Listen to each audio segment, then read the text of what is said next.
নমস্কার বন্ধুরা, তনয়া কিচেনে আপনাদেরকে আরো একটা স্বাগত জানাই। আজ আমি আবার চলে এসেছি নতুন ধরনের আরেকটা রেসিপি নিয়ে। আজ আমি তৈরি করে দেখাবো ব্রেড আর সয়াবিন দিয়ে আরেকটা স্ন্যাক্স রেসিপি। এই রেসিপিটা আপনারা বিকেলে চায়ের সঙ্গে বা টমেটো কেচাপ দিয়ে খেতে পারেন, দেখবেন খেতে কিন্তু দারুণ লাগবে। বাচ্চা কিংবা বড়রা সকলেই কিন্তু এই রেসিপিটা খুবই পছন্দ করবে। বাড়িতে যদি কোনো নতুন অতিথি আসে তাহলে এই রেসিপিটা ঝটপট করে বানিয়ে পরিবেশনও করতে পারবেন। তবে দেরি না করে সরাসরি রান্নাতেই চলে যাই।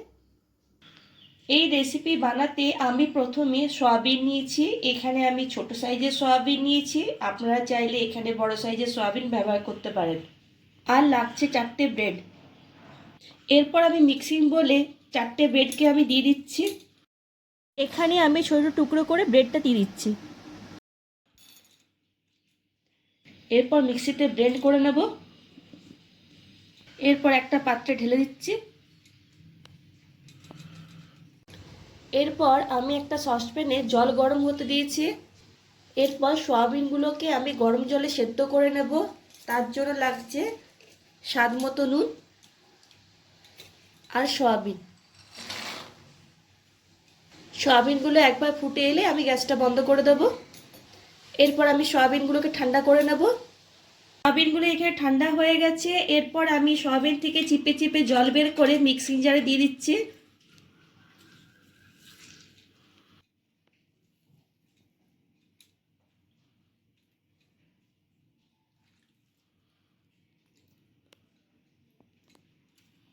এরপর আমি এর মধ্যে দিয়ে দিচ্ছি 7-8টা রসুন, অর্ধেকের একটু কম আদা, ঝালের জন্য 3টে কাঁচা লঙ্কা, এর সাথে ধনেপাতা দিচ্ছি আর সামান্য একটুখানি জল দিচ্ছি। এরপর এগুলিকে পেস্ট বানিয়ে নেব। এরপর আমি সয়াবিনের পেস্টটা ব্রেডের মধ্যে দিয়ে দিচ্ছি।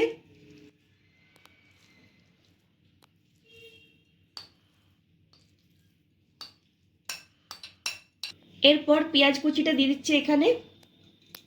এরপর আমি এখানে কিছু গুঁড়ো মশলা দেব। 1 চামচ গোলমরিচের গুঁড়ো, স্বাদ মতো নুন, হলুদ গুঁড়ো 1/2 চামচ, 1 চামচ ধনে গুঁড়ো, 1 চামচ জিরে গুঁড়ো, 1/2 চামচ শুকনো লঙ্কার গুঁড়ো। যেহেতু আমি 3টে কাঁচা লঙ্কা আগেই পেস্ট করে নিয়েছি, অতএব ঝালটা আপনারা এখানে কম বা বেশি করতে পারেন। 1 চামচ গরম মশলা গুঁড়ো দিলাম আর শেষে 3 চামচের মতো কর্নফ্লাওয়ার দিয়ে দিলাম। এরপর ভালো করে মিক্স করে নেব।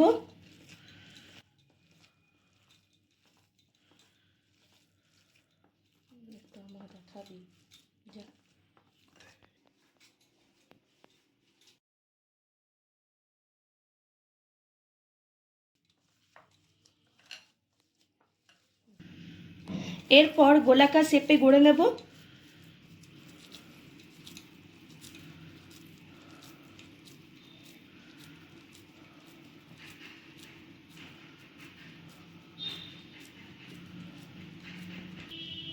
তারপর দুধের মধ্যে দিয়ে দিচ্ছি।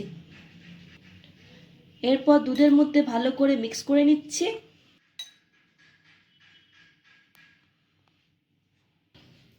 এরপর শেষে ব্রেড ক্যাম্পের মধ্যে ভালো করে কোট করে নেব।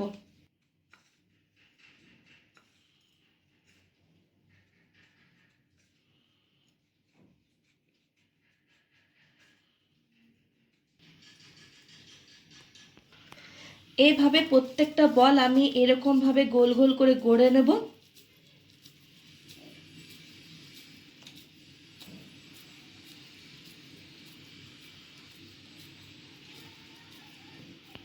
তারপর দুধের মধ্যে দেব।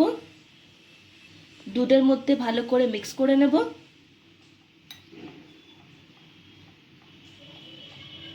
তারপর ব্রেড ক্যাম্পের মধ্যে কোট করে নেব।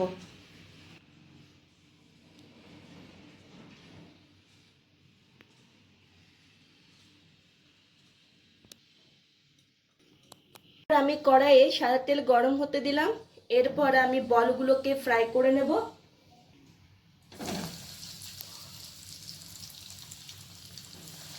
ফ্রাই করার সময় এপিট ওপিট করে 2-5টা ভেজে নেব।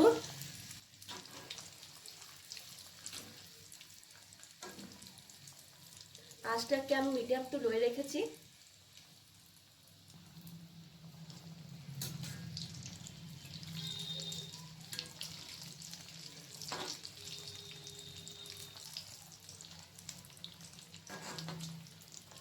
ফ্রাই করা হয়ে গেছে, এরপর আমি প্লেটে তুলে নিচ্ছি।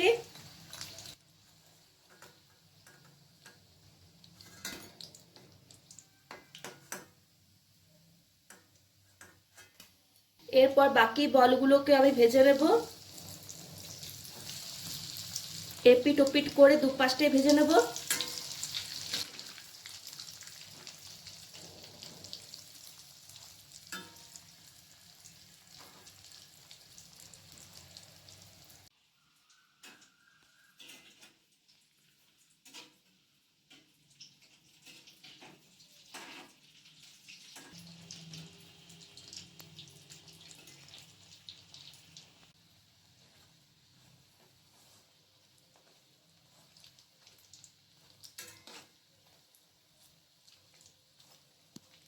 এরপর এগুলোকে আমি প্লেটে তুলে নিচ্ছি।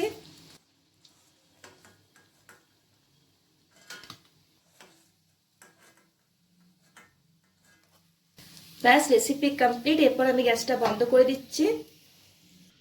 এরপর প্লেটে সার্ভ করে দেখানোর পালা। কি বন্ধুরা, কেমন লাগলো আমার আজকের এই রেসিপি? ভালো লাগলে ভিডিওটিকে লাইক ও শেয়ার করবেন, আর অতি অবশ্যই আমার চ্যানেলটিকে সাবস্ক্রাইব করবেন।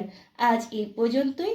নেক্সট ভিডিওতে আপনাদের সঙ্গে আমার আবার দেখা হবে অন্য একটা রেসিপি নিয়ে। ততক্ষণ পর্যন্ত টাটা, বাই বাই।